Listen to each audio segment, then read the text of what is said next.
Okay, good evening, and thank you so much for joining us on Ubuntu channel. This is Let's Talk Politics, and we are back again.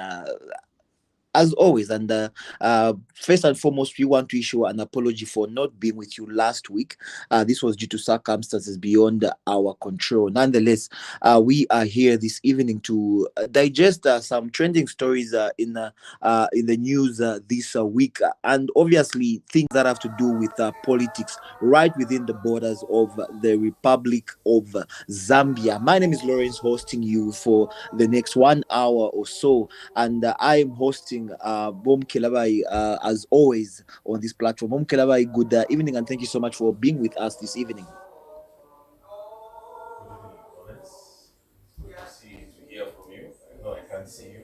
I'm not sure if I have Bom Kelabai still on the program. Bom Kelabai, good evening, and thank you so much for joining us this evening. Good evening. Can you hear me? You are quite faint, struggling to hear you. Okay, good. I'm here. Can you still hear me? Now we can hear you loud and clear. Welcome to Okay. Let's Talk Politics this Saturday. Thank you so much. Good evening, viewers, and we apologize for not being on the screen. I think you know the problem, so we'll simply continue the way with the screen like that. But for as long as you can hear our audio, but we are live. Good evening. Thank you so much. Yeah, indeed, we are live. Ubuntu is always live, and we believe in live, and that means you have the chance and opportunities to get interactive with us. Let's hear your views and your comments. Remember, feel free to comment on the social media platforms that you are catching us on this evening, and probably we would love to know how the power situation is in your area. Let's share. Give us some hints on what is happening in your area as well, so that we can get to interact on this very platform. Now, Wamkelabai, this week we rewind to 12th of October, and we saw two Patriotic Front factions having Central Committee meetings. One faction obviously chaired by Mao Sampa, the other one chaired by Edgar Chagwa Lungu, and both of them were saying they're Patriotic Front Central Committees, and both of them were having some meeting, and both of them came up with some resolutions.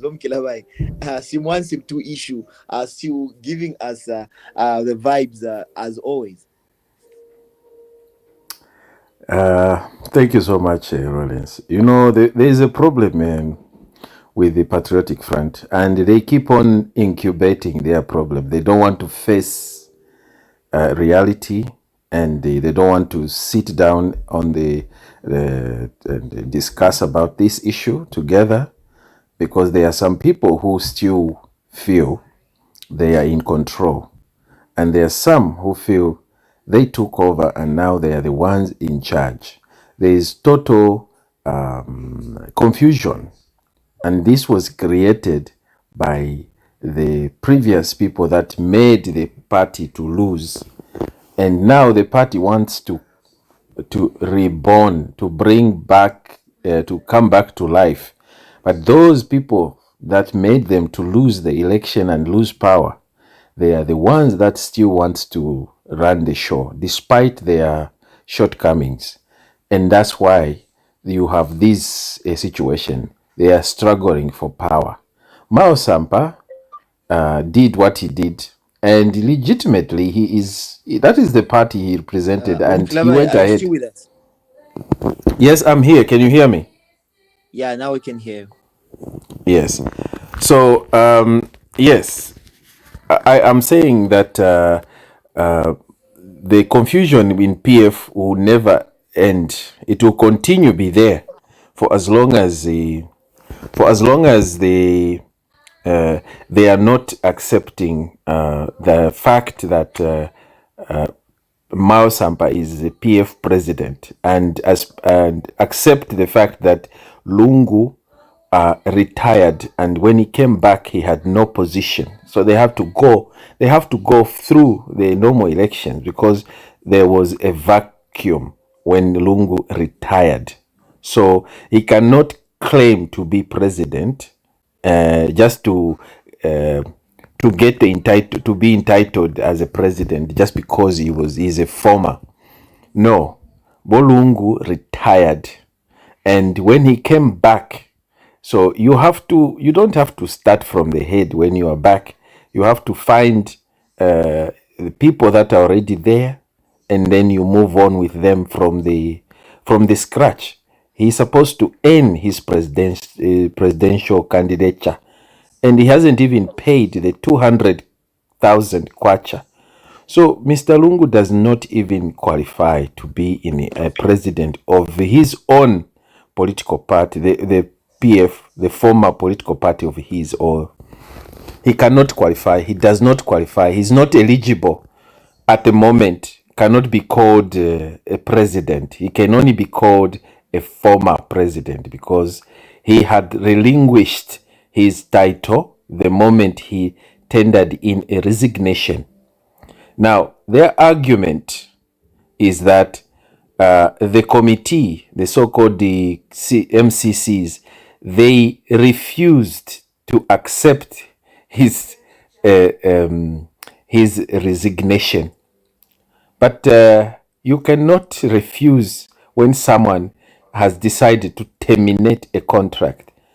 What do you mean? How can you refuse when he has the right to exercise to his contractual obligations to simply leave office, no matter how they may come to on his knees, cry to say yo weleni, welenipo, but the fact that that letter he tendered in was is still legal and is still legit, and that already meant that his position as the president ended by tendering in that. And also he started receiving terminal benefits as the former head of state from the government because of the resignation letter.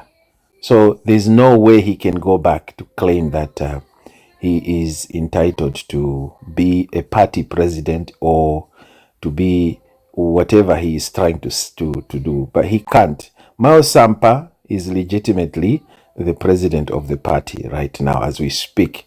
And the government of the day recognizes the president that went through a normal election. Whether how they conducted an election, that's none of the government's fault. For as long as everything was done within the scope of the party rules and the regulations.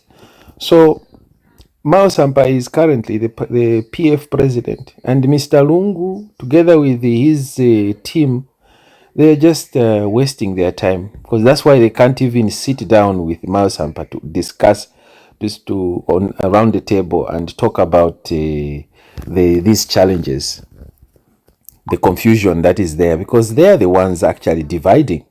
They don't want to sit down and listen to Mao Sampa. They feel he is an underdog. They are the ones that run the show just because they were at one point in government and they were the bosses, his bosses. But they should just swallow their pride and accept the fact that Mao Sampa is president. They should rally behind Mao Sampa and then take their party for a And convention, and then from talking there, of that talking of Mao yes. Sampa and issues of convention, Mao Sampa is actually in the news that he's saying he feels he has wasted the last 6 months trying to dialogue with the Edgar Lungu led faction to ensure that the party is reunited, and now probably he is looking at possibilities of maybe it's time to move on him as the PF president, because maybe he feels the discussions that he's been having are not bearing any fruit. Yeah, they will never bear any fruits for as long as they are not recognized. He is not recognized by the Lungu fascists as as PF president. The Lungus, they are refusing to recognize Benelubinda or that group, the ones that suspended him illegally. They are the ones that are not, that are refusing to go down and accept Mao Sampa as their own president. You know, that is their ego. And Edgar Changwalungu is using his former office, claiming that since he still possesses certain power and authority, so he can take over. The best thing they can do is, since Edgar Lungu came back, Edgar Lungu is supposed to now sit down with Mao Sampa and find the way to say, since he claims to be popular within his No, party, but because Wamkelabai, sit down with Balungu as what? It's this is the question that I'm no, but actually trying because to get you answered. know they are Look at it. fighting for Look at power. it. It's like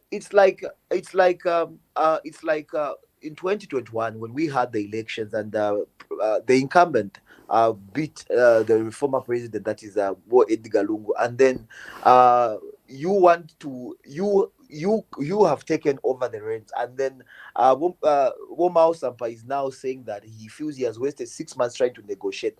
I'm trying to find out. I mean, dialogue over what? Because if you are legitimately a president, that you are very 100% sure you are a legitimate president, do you really have to dialogue with someone who has already left office?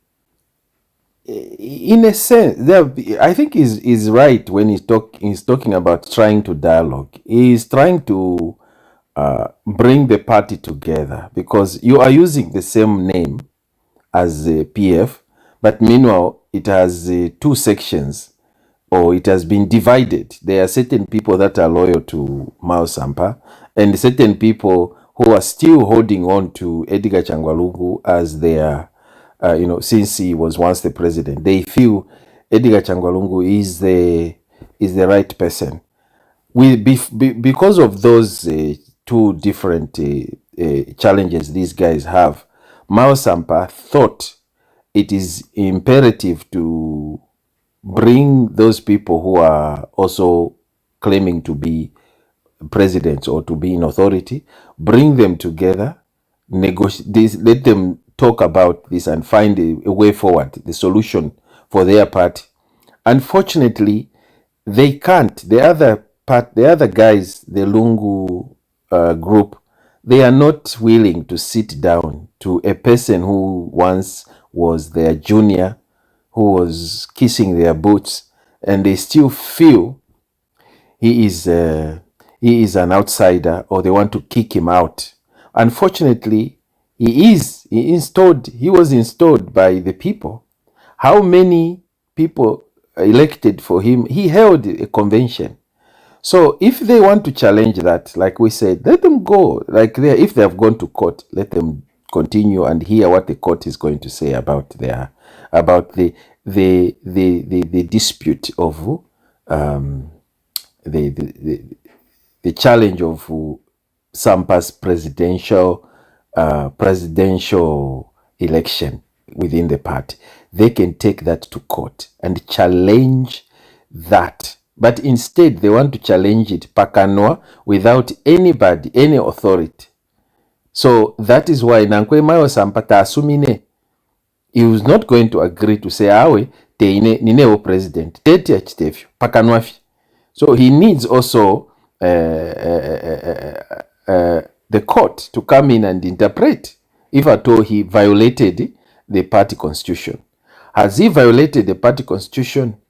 If he has, who has adjudicated over his case to state that he has violated? Right now, there is no case either before the court of law challenging Mao Sampa's presidency, meaning his presidency stands. That's why even in parliament, they've changed the leaders of opposition.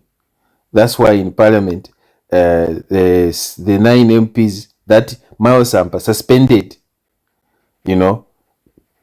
have been lost their seats, and the issue is still in court.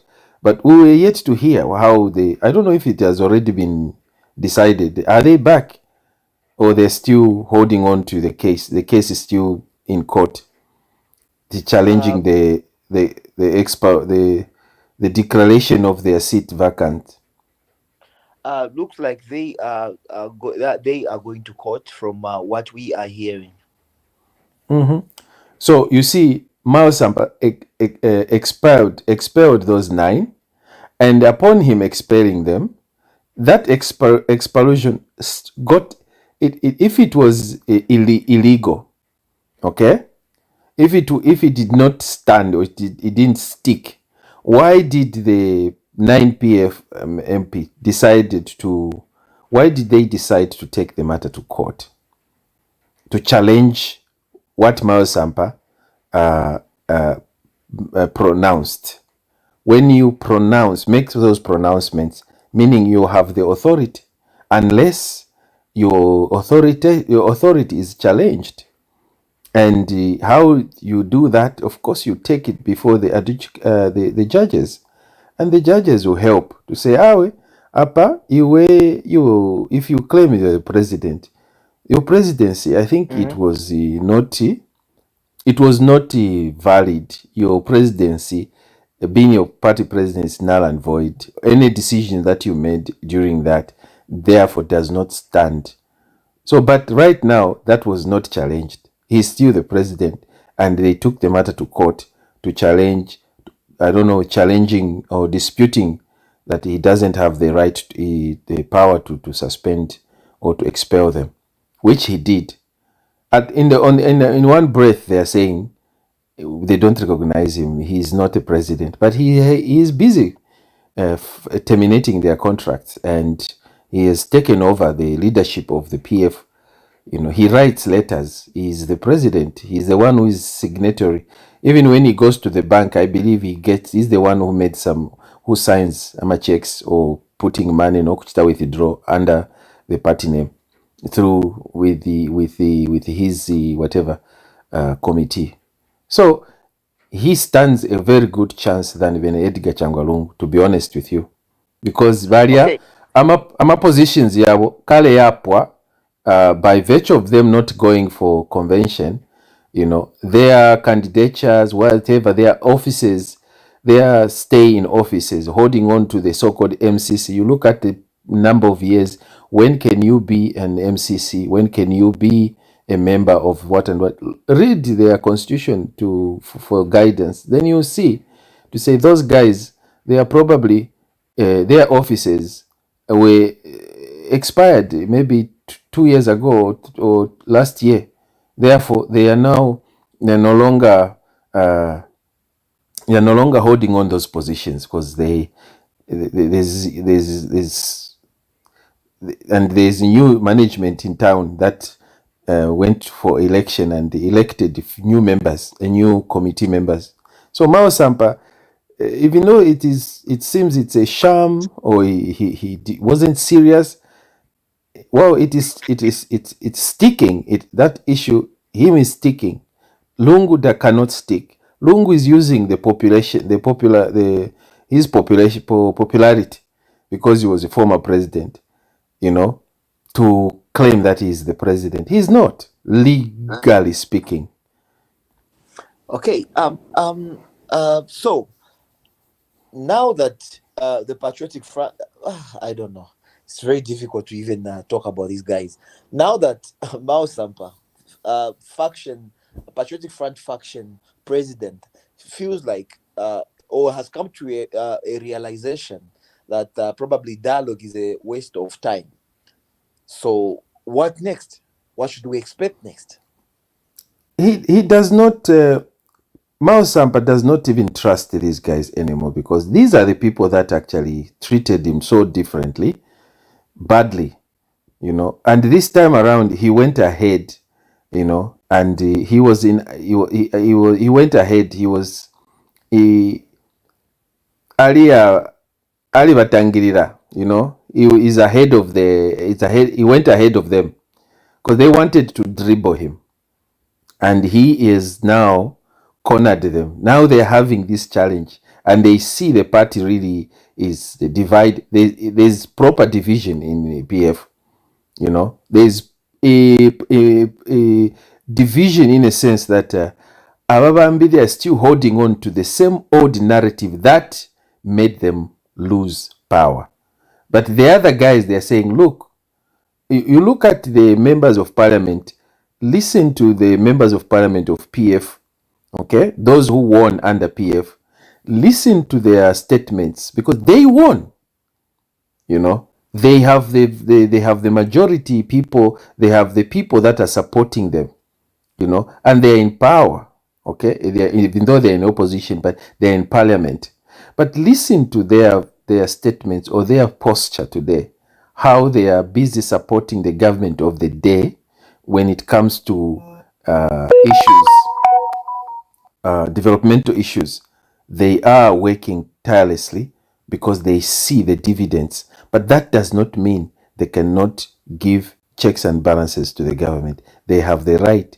But now they are listening to the so-called leaders, the former leaders in PF, who are trying to tell them to start spitting, or rather speak negatively about the development the government is putting in. But when they see, I'll give you an example of the development that have gone so from my constituencies, Yama MPs, our PF. Balemona, because some of them were there, they were MPs during their time. Balemona development, balemona MP, balepokerela, that now they have even, they're seeing ama MPs, they are decommissioning ama roads, they are commissioning ama caterpillars, ama you know, these big trucks they are bringing. They see this in a constituency akali kudya kumushi in a rural area, and they see that 30 million yabekata olongire chero okwisa, but at least naibekata.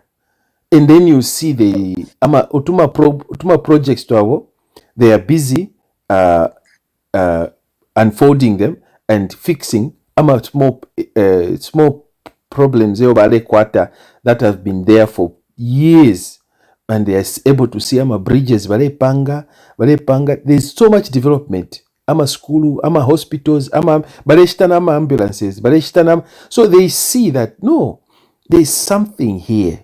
Unfortunately, the baliaba PF Kwalungu, they are not happy because HH has told them, has showed them to say, monen indarama shiratwale mibati baleiva mamona ishi namiretera imwe, because HH ngalefu nankwe ngalebula yama 36 million yale katushingane ma 36, it could even be 50 million, even 100 million, so kuma constituencies yonse nga yalengira matumba yabe na HH bonse na group yako.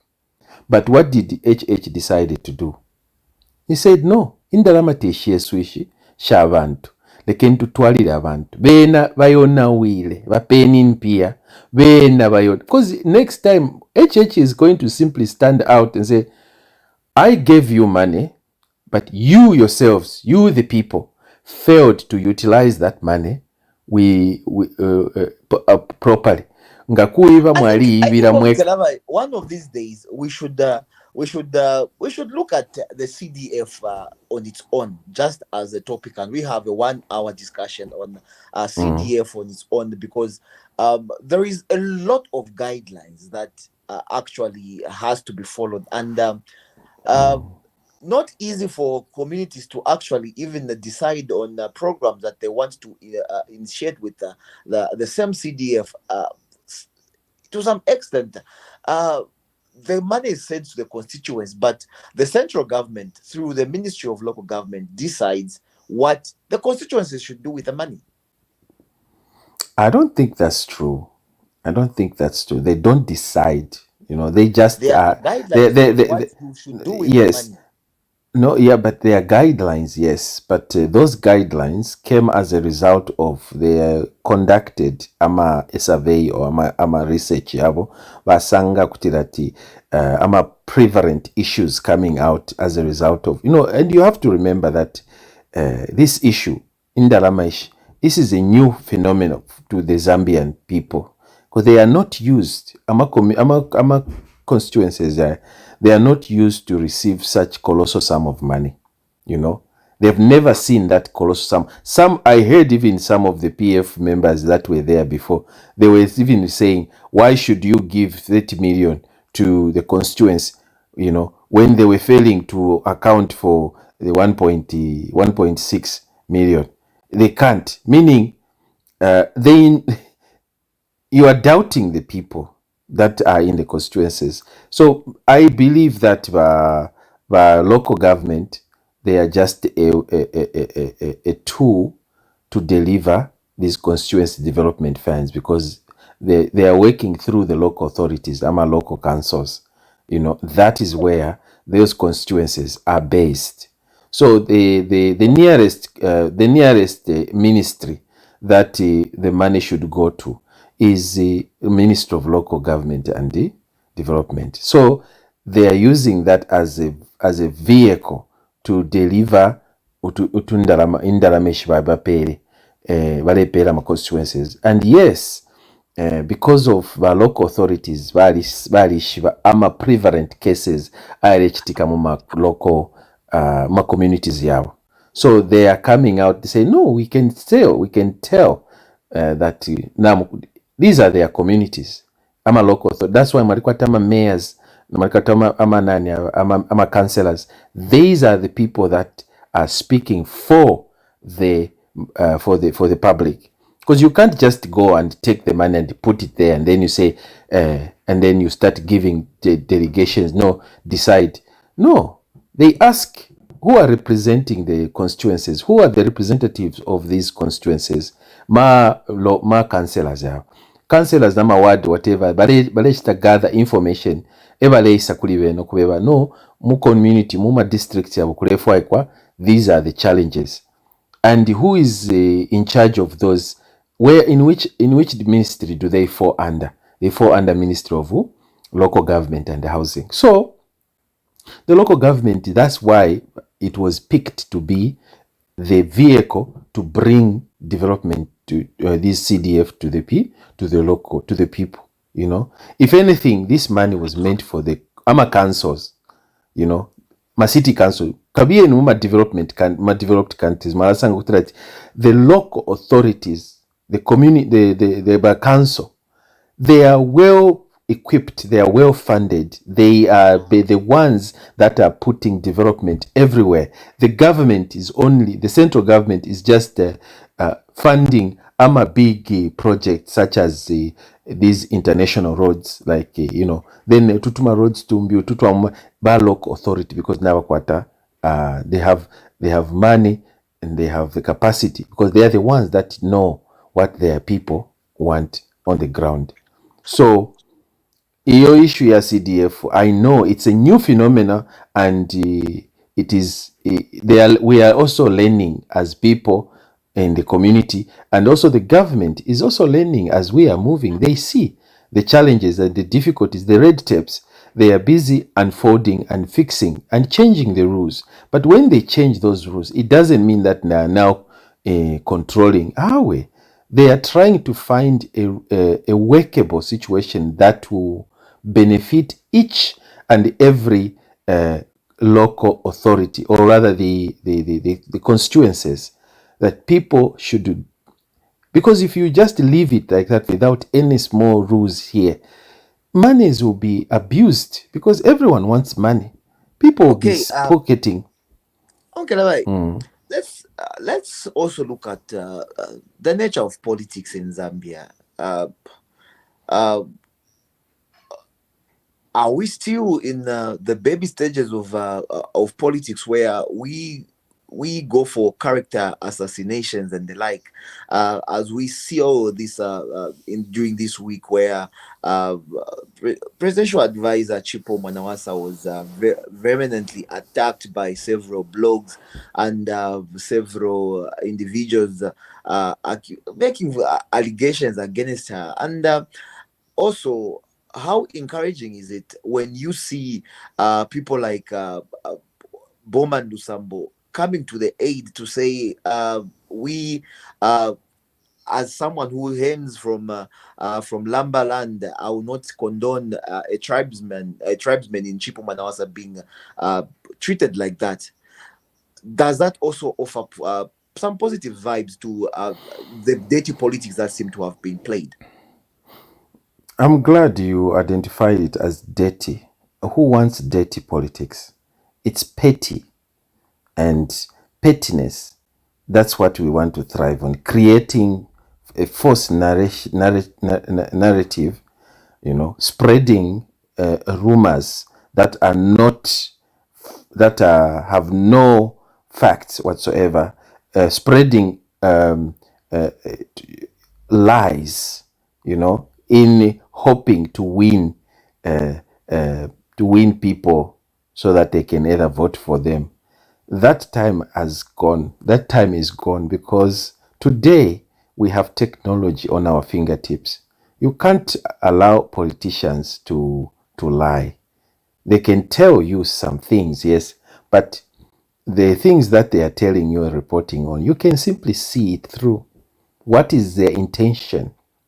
What is their intention? To attack a young lady who is working closely within the close proxy of the head of state, as she's either the chief advisor, whatever you call that position, and then they want to ignite something that is not even there. If they see a female close to the head of state and maybe advising, they are not happy, and they want to they want to create this bad narrative to claim that no, this is what has happened. She has a life. She has a life. She has a man, and the president is also has his own life. He has his family. So people would come up and create all this. You are not there. You don't know. You're just spreading rumors so that you do what? We have seen ama rumors valechita spread every time. Avena Mwamba, what is this GBM, when Edith Nawakwi, whatever assassination accusation they leveled against the incumbent today, then he was in the opposition.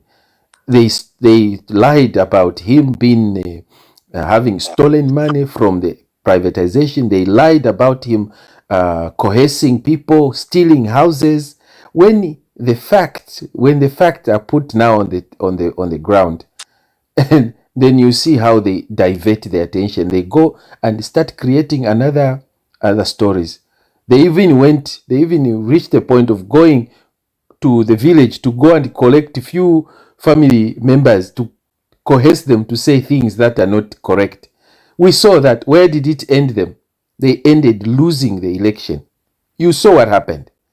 We saw tribal remarks. We know how these guys work. They want to capitalize on political assassinating, character assassination. That is wrong, and that's childish, and it is not going to work in their favor, because they are actually decampaigning themselves when they are trying to spread rumors that are unfound, that is not even true. Because if that thing happened in the first place, it's not even their business. It's none of their business. I actually want to hear your view when you see people like Boma Nusambo coming to condemn those kinds of politics. Yeah, I mean, is now realizing that the type of politics that they were used to do is not yielding any positive results to them. It's not helping them in whatsoever. It is actually making them lose popularity. It is exposing their ignorance. It is exposing their malice intentions, to destroy somebody's life. They've tried. What is it that he has done wrong for them? They told you and me, this can never be a president. We can have other presidents, but not this man. Where is he now? He became president. What are they saying? Because they were challenged. People said, okay, twala mimona. Bamuvotera kira kine wino mubamwalira okomwasulire lelo nika president ken. And now what is happening? They have failed to come up They failed to find a reason to bring this man down. They are coming up with all sort of allegations because what is in their heart is really they don't want anything to do with this man. He has shown them nothing, but he is just treating them with baby gloves. Despite them, they want to see the reaction, how he's going to react. To say if he comes back harshly on them, then they start saying, but he has never given them that harsh treatment. Ama cases mulemonaya, they are going muma cells, balengira mu bifungo. Tekutira ati it's precipitated or it's pushed by the president. Awe, they are giving reasons. They are committing offenses. They are committing crimes. And the law, when they visit them, when they are visited by the law, they are found with cases to answer, Unlike them when they were just slapping frivolous cases on their opposition without any, and then they even put them in cells on falsehood. But with this government, it's different. This government has casted enough rope to them for them to call themselves. You have seen Munia Zulu insulting or coming up with divisive message. What happens? The law is clear. The law goes and visits them and picks them. When Chirufya Tayari commits these offenses, they are breaking the laws. Not that they are being accused. No, they are breaking the laws. When Nakachinda, they are breaking the laws, and the laws are busy visiting. The law enforcers, they are taking them. It is not persecution. It is not a political witch hunt. No, these guys are busy handing the police reasons for the police to arrest them. They are breaking the law. Why are others not being pushed? Just why you heard there was that video that I saw where the permanent secretary of information Kawana was telling Mwamba, why is it that it's only you who, wherever you go, there's this narrative that you are trying to force on people, but look at the rest. Everyone that is quiet, that is following the law, nobody's being put behind bars. Why? Because they are abiding by the law. They are following the laws. But ababambi, balefokuimona tiovena, they are untouchable and they break the law in anticipating that they cannot be touched. But then when they break the law, they are handing a reason for the police to come and pick them. They're picked. Elo babatwala mu bifungo, babatwala na kuma court. And then you mwise mwambe kulanda ati no bale bachita this is political witch hunt. No, you are committing crimes. Why are they not arresting these other opposition? Why? Because those other opposition, they are smart. They know what to say. They know when to say. They know how to criticize the government. And like ababambi tuma empty can tulelanda, they are just coming to open up their mouths. Anyhow, breaking the law. 1, inciting violence. 2, inciting insurrection. 3, there is a lot of things that these guys are doing that is giving the reason for the state to go and visit them and pick them and put them behind bars. To me, I like the way the police are working, and the president, I don't think the president is even there. The president may even interfere because some of these guys who have been arrested, they have some kind of status that they were at once ministers, my honorables, my former honorables, my nan. They are committing amount of. They maybe the president gets wind of that. And they say, but please don't keep that person long. He has this status. That is the kind of interference that the president is. And the police also, they are refusing probably to the head of state. So what do you want us to do? What example are you showing? So the president is quiet about it. But later, they are bringing the president into this because he's the head of state. Because that's what they were used to, because during their power, it is the president that was busy dictating, giving directions. directives. Can you go and arrest this person? Put him behind bars. Can you do this as a form of political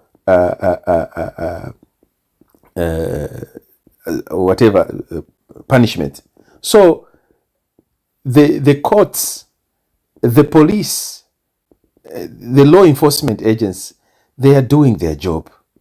They are not listening or getting instructions from the head of state or from whoever. No, they are doing their job within their confines of their duties.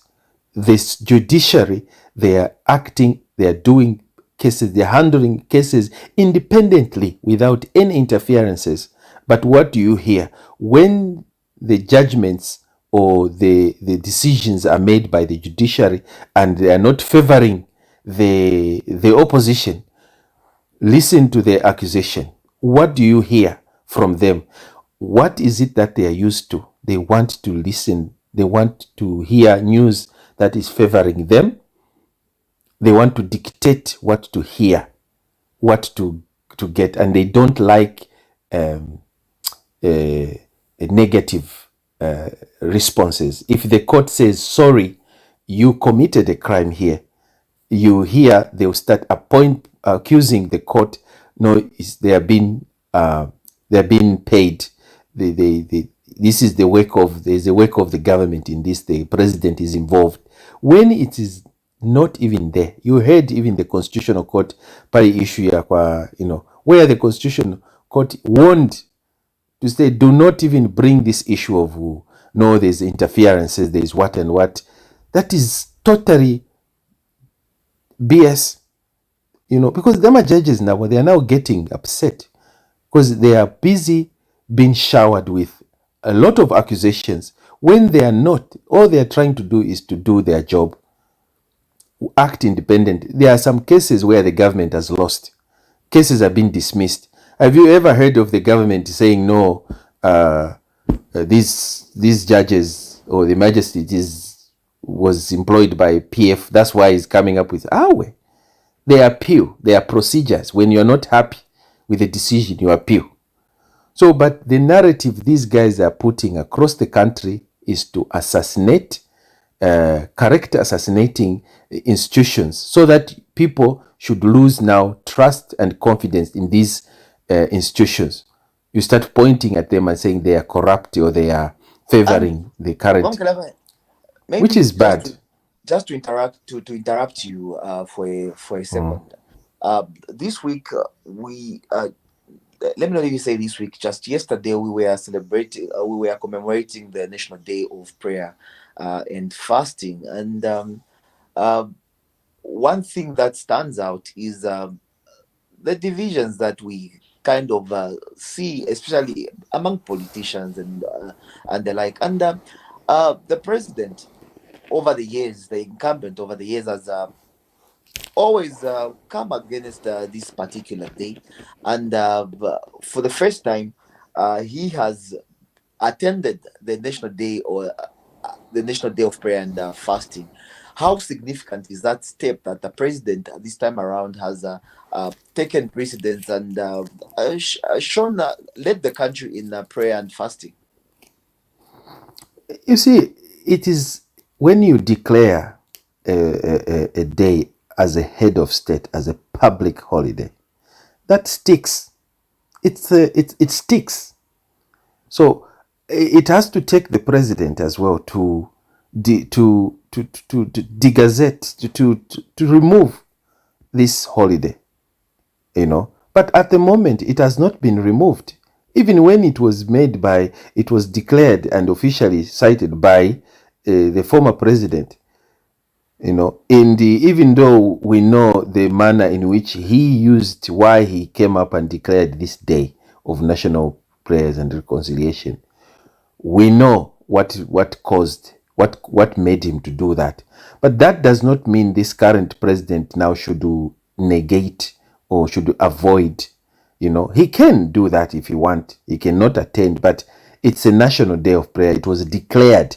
So it is in our books. It is in the law now. So what do? We have to understand and follow, even when you don't like it. It's like Christmas. when Christmas is there, we have people that are Muslims. On that particular day, they don't even go for work as well. They stay, even though they don't believe in celebrating Christmas, but they won't. They will stay at home. It's a public holiday. It is going to affect them as well. You know, so there is nothing they can do but to follow what the previous government decided.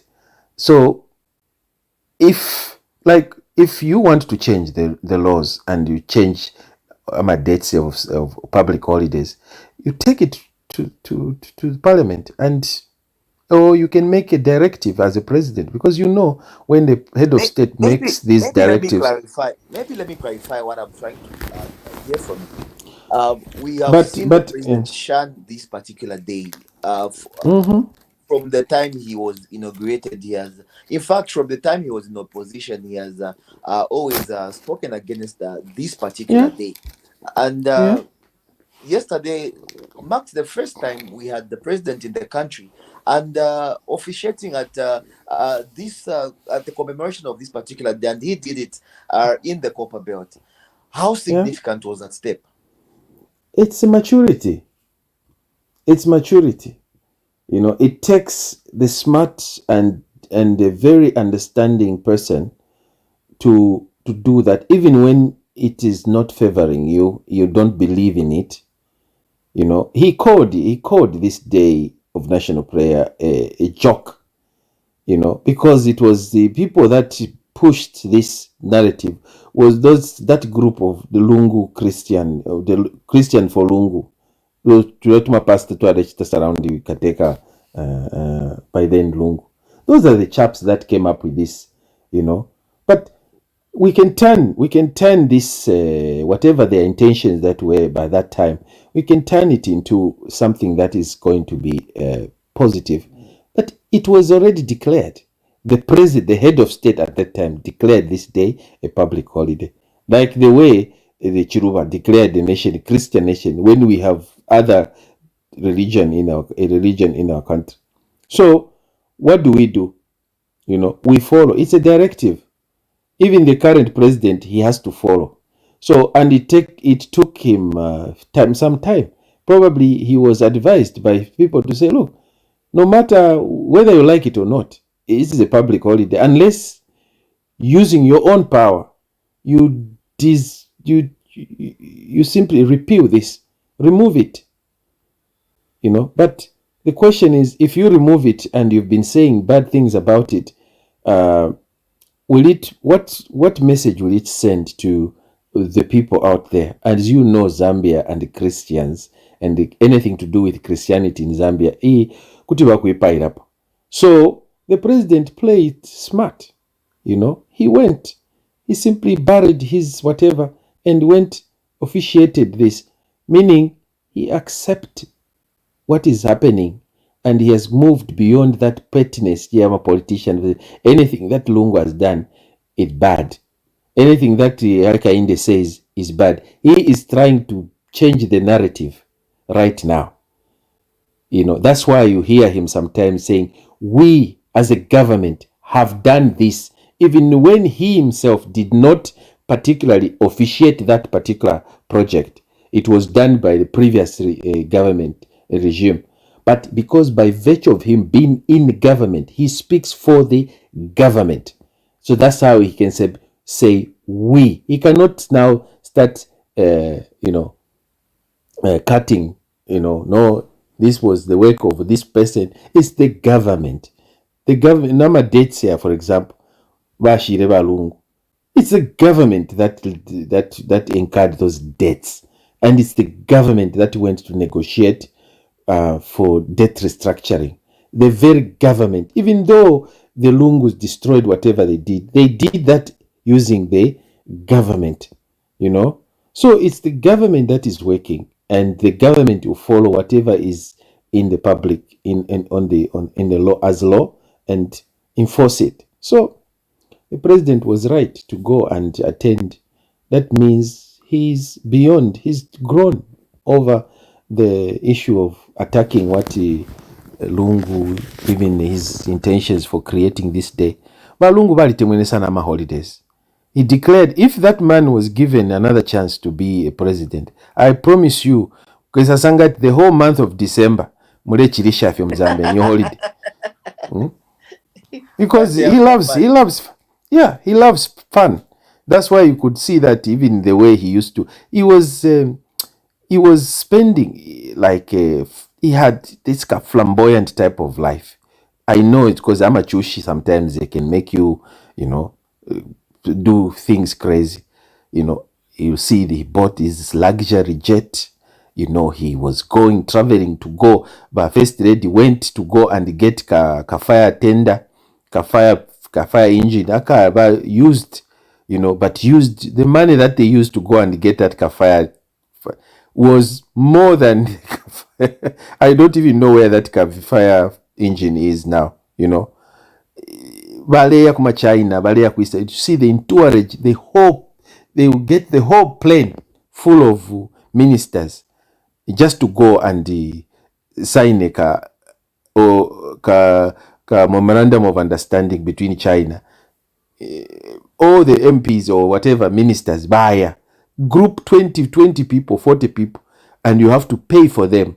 Biunga ya wera baleya mkuchirisha Dubai kulia kuisa kulia. There was just that flamboyant type of lifestyle, because of shirendalama mwai mwana CDF lya balepera, CDF balepera bakainde lero endalama shirya bale bonfya abena nani abena lungu n'abantu babo okuya shitamyotoka okuya kuma broad okuya chirisha okuya chitenshi, because that man ero bena basenda 1.6 ero bapera at community development fund ero ya share bale twala kwisa. How is Akainde managing to give the constituency, each constituency 30 million or 30 something million? Where did he get the money? Because this is the money for the government. So where was Valungu taking that money?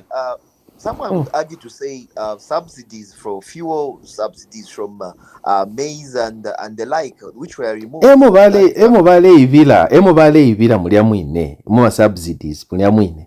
They claim that the bali shama bills ayo. The country right now is still struggling in terms of paying back indalama batwa ashira. Indalama shira abakesa shiripira bana benu bala bene his children. They are coming to pay that, Who incurred these bills? Somebody that was irresponsible, that wasn't planning for the future.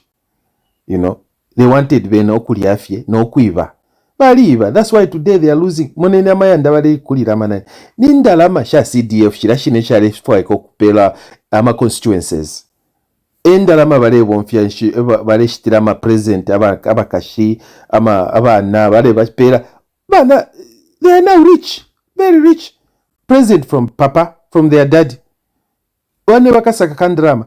Ema CDF maremi pera lero bakainde tabale fwa okushana ate bakasaka kandrama. Bena balishi bakali ati bale kwatenda lama bakainde muna baseka no kuwaseka ati mutonga wakaso, but because he knows how to go about indalama, how to save money, how to use money. What do you see? For the first time in Zambian history, the incumbent president sits on a commercial plane, like buying ticket 2 pins or 3 pin katushinga bayana mu stand kuna business whatever, where any ordinary citizen can afford. That's what he pays as well. That's the government a billionaire and he's also a billionaire. He can actually afford using his own money to get a nice luxury jet or helicopter to go anywhere.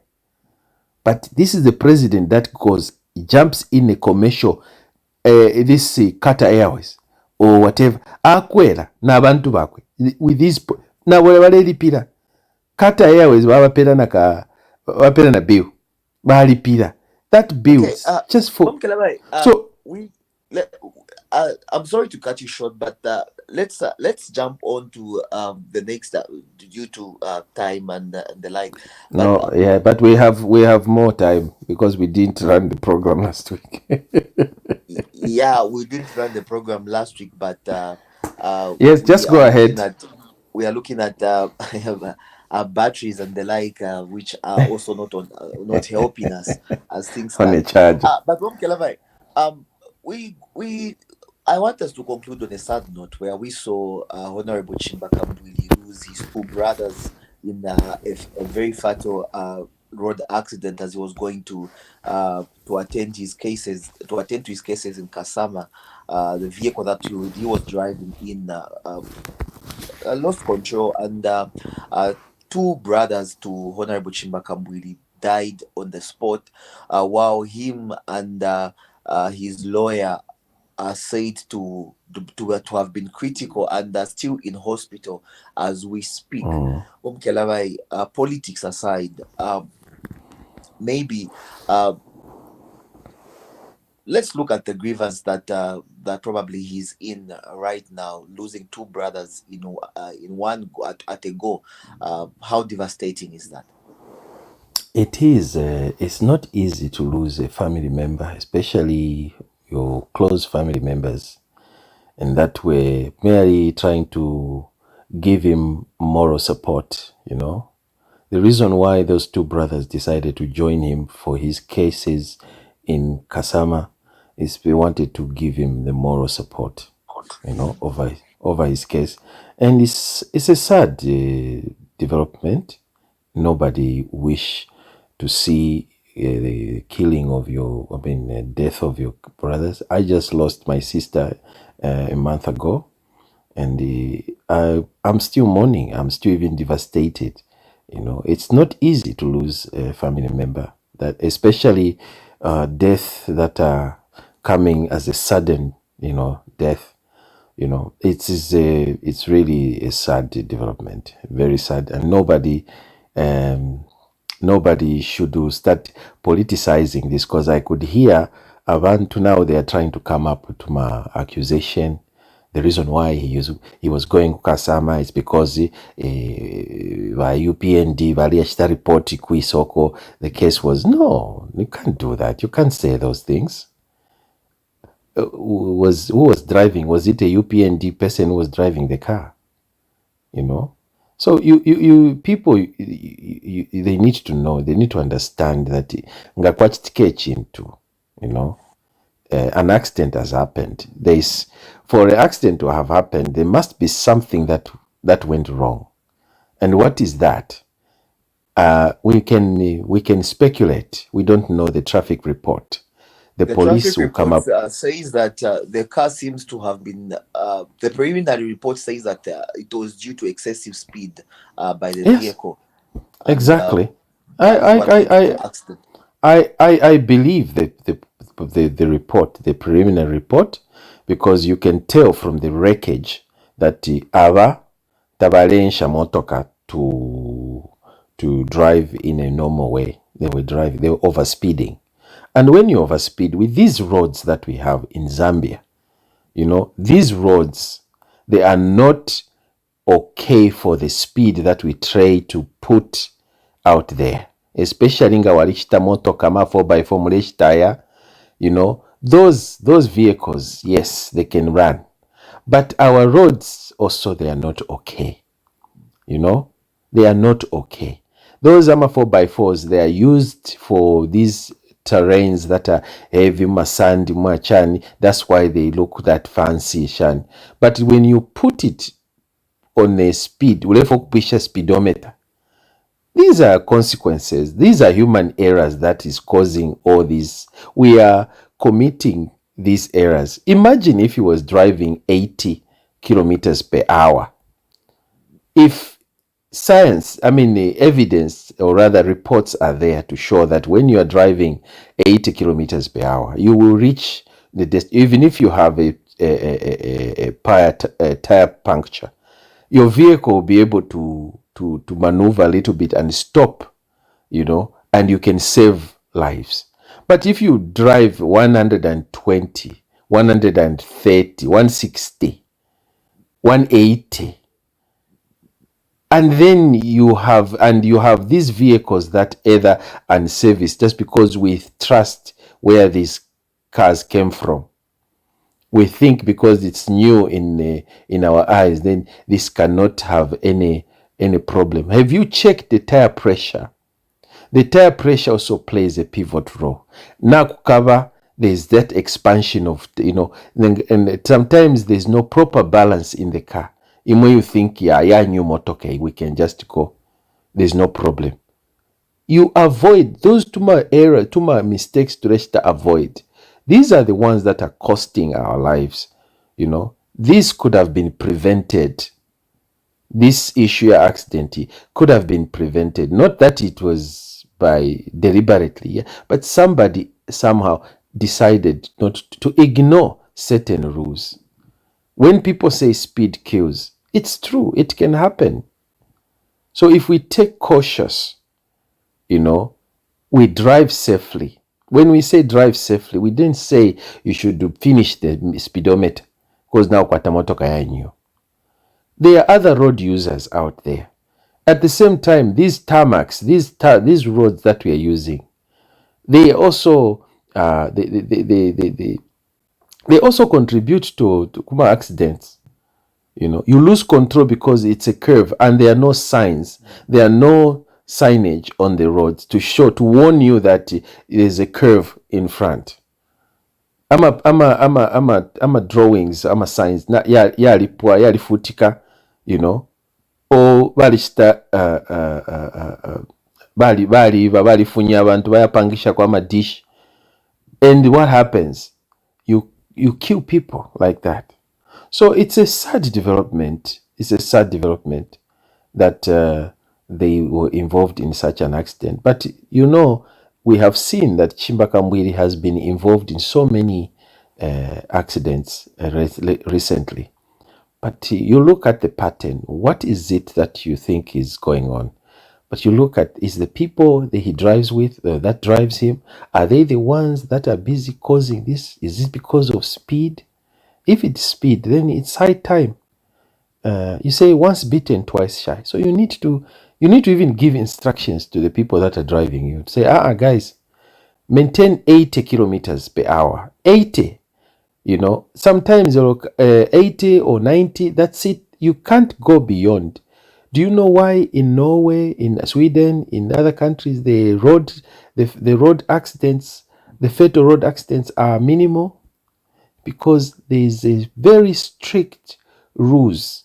It's 80 unless you are on the highway where na your highway nabakushita limit, and the roads are so wide that you are able to see. You can navigate the car per 120. They have given you the speed limit. Drive up to this.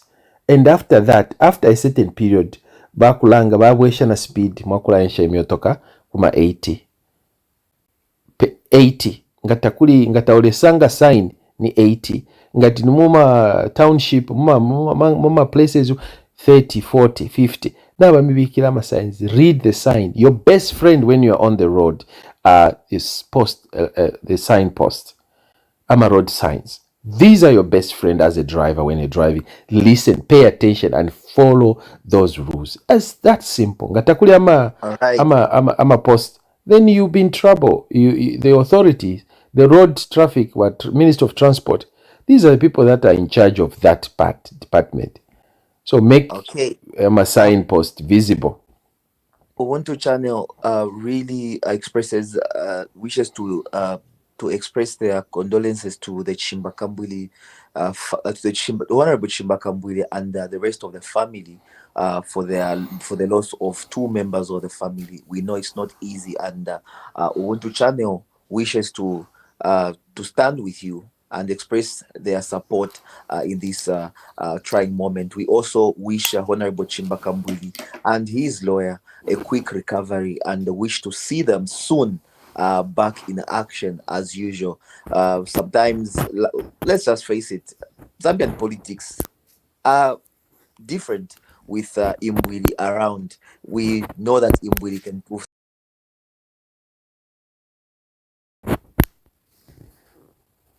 with us. So, probably let us now just maybe Bomkelabai, let me give you a minute or so that we can uh, maybe just give your focus for this coming week, the Independence Week, of course, and what you expect to see from us Zambians in this new Zambia turns 60. Well, 60 we're supposed to be, this is almost, we are going towards the retirement age. Ngamuntu wafierwe kwa 1960, you know.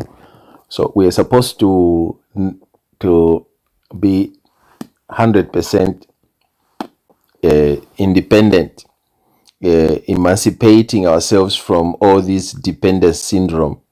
But we still find ourselves hanging on to other foreign entities to help us. We know that we cannot run the nation without connecting, without networking with other countries, yes. But we seem to be failing. Me, I wanted that this year as a Zambia, we are supposed to be proud of ourselves and point at the things that we are producing as a country. Right now, I don't see anything that we are producing.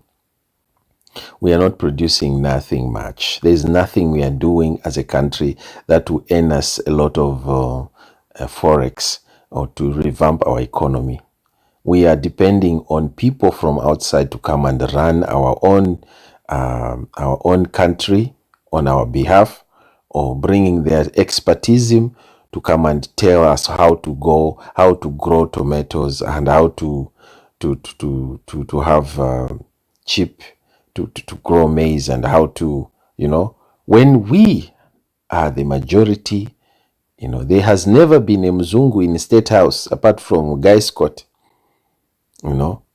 We are running ourselves. This is our country. We are supposed to find solutions. We have to be productive. Let us learn to support one another in terms of business. Let us bring each other up.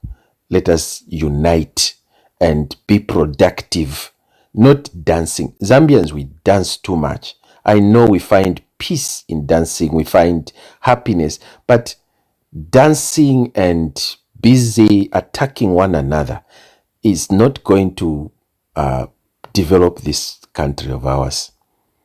Let us work. Let's make money. Let's produce something.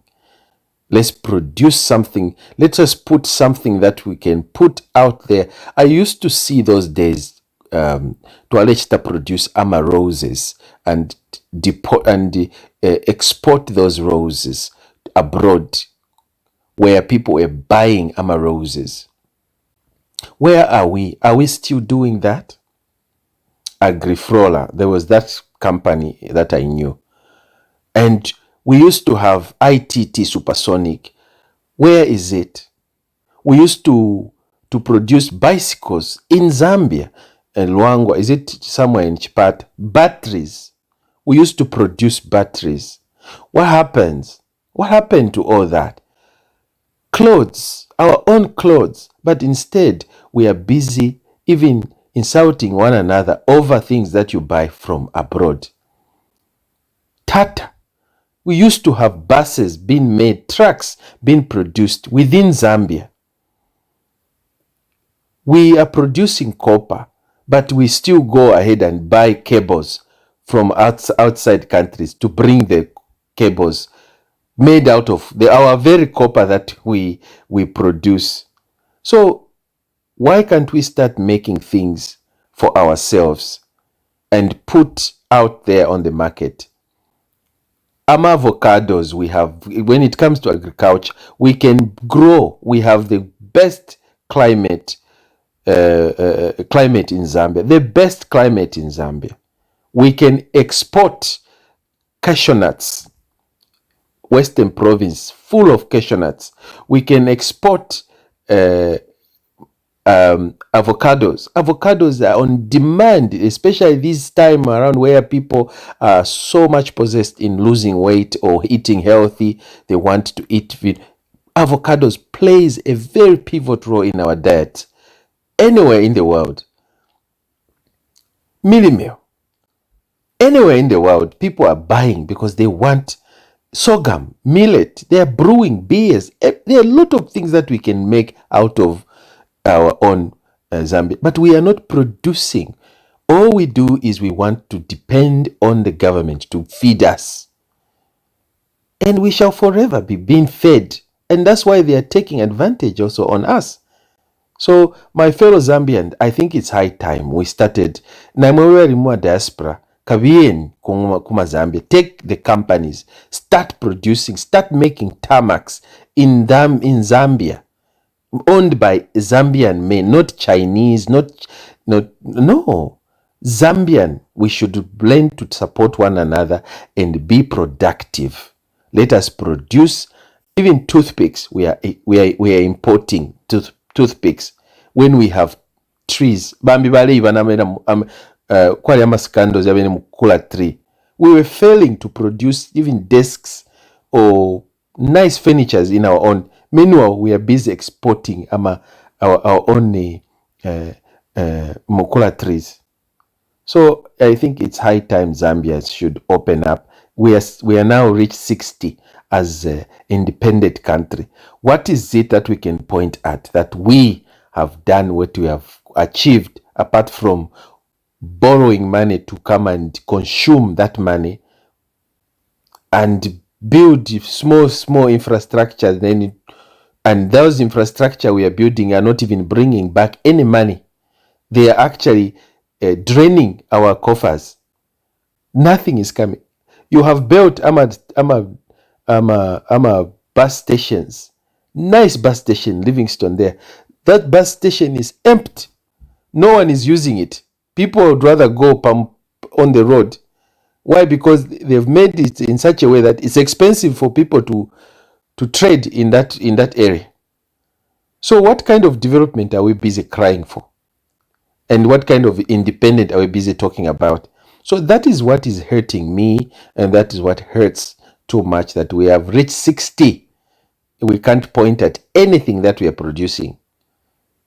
If there are companies that are producing something in the country, you find that those are owned by the so-called foreign investors, not us Oh, Zambians. okay. The only thing we produce, wufi buhata, and Okay. assassinating other people, insulting and bragging of other, because waikala kubulaya wamba kuchita bragging against your fellow Zambian that lives in Zambia, and you think you have achieved something by virtue of you being in the diaspora. That's totally Okay. BS. Home Kilabai, thank you so much for your time. A point to take home. Zambia has is now going towards retirement age, and by this time around, Zambia should be resting and enjoying the fruits of its The labor. But dividends. Mm. it's not working out as of now. So it's up to you and me, fellow Zambians, to make the best out of our lives, to ensure that we do something for this country. We always ask, what is this country doing for me? But we forget to ask ourselves what we are doing to benefit the whole country. This has been Let's Talk Politics on a Saturday, and this marks the end of our program. Thank you so much to everybody that listened to us. Yeah, we are not on your screen, so you were barely listening to us. And thank you so much, Om Kelabai, for having found time to be with us even this week. Hope to see you next week as well, and hope to have another interesting program post independence. Post 60 years, we'll be talking to Zambians after 60 years, after 60 years of independence. This has been Lawrence and Ubuntu channel on behalf of the entire crew. It's thank you so much and good night. Thank you. Good night.